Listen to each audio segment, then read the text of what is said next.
ಎಲ್ಲ ಆತ್ಮೀಯ ಬಂಧುಗಳಿಗೆ ಬೆಳಗಿನ ಶುಭೋದಯ ಮತ್ತು ಗಣರಾಜ್ಯೋತ್ಸವದ ಶುಭಾಶಯಗಳು. ಬ್ರಿಟಿಷ್ ಆಳ್ವಿಕೆಯಿಂದ ನಮ್ಮ ದೇಶ 1947ರಲ್ಲಿ ಸ್ವಾತಂತ್ರ್ಯವಾದ ಬಳಿಕ 1950 ಜನವರಿ 26ರಂದು ಸಂವಿಧಾನವನ್ನು ಅಂಗೀಕರಿಸಿ ಅನ್ವಯಿಸಿಕೊಂಡು ಗಣರಾಜ್ಯೋತ್ಸವವೆನಿಸಿಕೊಂಡಿತು. ಅಲ್ಲಿಂದೀಚೆಗೆ ಪ್ರತಿ ವರ್ಷ ಜನವರಿ 26ರಂದು ಅತ್ಯಂತ ಸಡಗರ ಸಂಭ್ರಮದಿಂದ ಗಣರಾಜ್ಯೋತ್ಸವವನ್ನು ಆಚರಿಸುತ್ತಿದ್ದೇವೆ.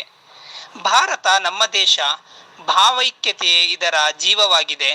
ನಮ್ಮ ದೇಶಕ್ಕೆ ಸಮೃದ್ಧ ಸಂಸ್ಕೃತಿಯ ಇತಿಹಾಸ ಮತ್ತು ವೀರ ಧೀರರ ಪರಂಪರೆಯ ಹಿನ್ನೆಲೆ ಇದೆ. ಸೌಹಾರ್ದತೆ, ಶಾಂತಿ, ಸಹಿಷ್ಣುತೆ, ಸಮಾನತೆ ಇವು ದೇಶವನ್ನು ಭದ್ರಪಡಿಸುವ ಮೌಲ್ಯಗಳಾಗಿವೆ.